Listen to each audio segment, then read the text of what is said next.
I grew up in the North among what many would consider to be macho, manly men. These are the kind of men fetishized by urban, off-grid, back-to-the-land, so-called libertarians. Men's men, they're called. These men were rough, tough, rugged individuals. The men I grew up with were flannel-clad, smelly, they were covered in scars, some were missing fingers and arms.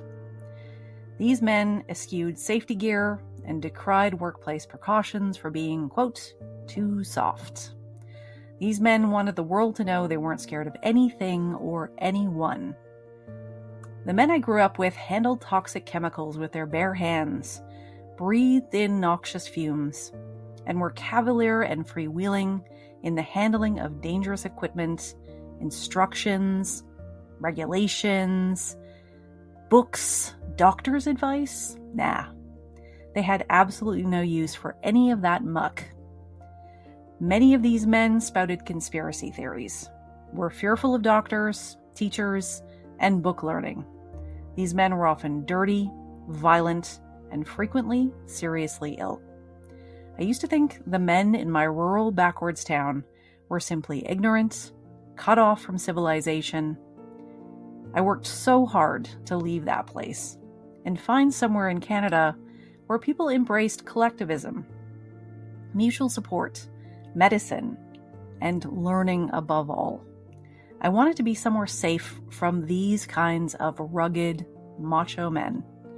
I wanted civilization. But I don't think I ever found it.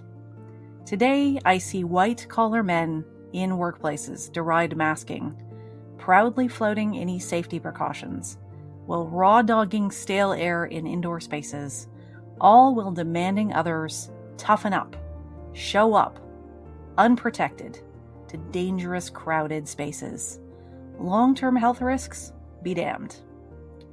Unfortunately, I well understand the fate of these macho men from my years living northern, rural, and remote. I know how macho men's stories end. The men I grew up with had Middle Ages style lifespans. They died in their 40s and early 50s due to accidents, exposure to the elements, and preventable diseases. Today, many of the men I grew up with who survived wheel around oxygen tanks while struggling to breathe.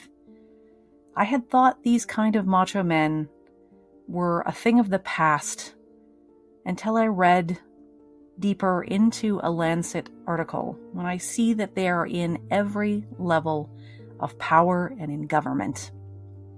The front page story of the Lancet is a stinging indictment of the Boris Johnson government's decision-making that resulted in the deaths of nearly 250,000 UK citizens. This macho culture of number 10 Downing Street translated into politicians and their advisors, quote, laughing at the Italians. According to testimony given by Helen McNamara, who was Deputy Cabinet Secretary. These macho men of the Boris Johnson government remained supremely confident that the UK would be world-beating at conquering COVID-19. This is our fate right now. We have macho men who are in charge of our workplaces, who demand we show up with no common sense public health mitigations in our institutions, in our children's schools, and in our workplaces. We're getting sick over and over again, all in the service of this machismo, macho belief that safety equipment, public health mitigations are too soft, and that we have to, in order to show our fealty to these organizations, get sick over and over again. Thanks for listening.